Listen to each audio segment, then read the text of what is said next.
Say hi everyone, we're going to go to the doctor. No. We'll have a check-up. No. No.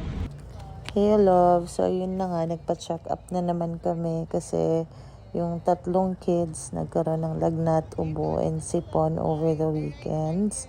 Si Kuya P and si Baby D, hindi sila nakakapasok since Tuesday, while si Ate Z nag-half day lang siya. In time din kasi meron siyang follow-up check-up from her hospitalization 2 weeks ago. So, sa mga bago pa lang na naka-follow sa page namin or sa channel namin, I have 3 kids and my 2 kids, si Kuya P and si Baby D, were both diagnosed with autism spectrum level 3. Both are currently considered as non-verbal. So, medyo mahirap talaga kapag nagsasabay sila sa mga ganitong check-up. 3 na kami, ako, si Mama Ying, and si Nanay Marichu, but we're still having a hard time. Later on, sumunod nga yung asawa ko kasi hindi talaga kaya.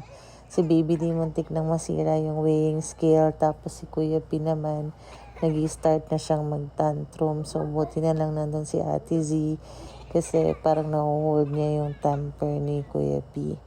So, after a while, siguro mga 15 minutes lang kami nag-antay. Pero buti na lang very patient din yung mga kasabay namin.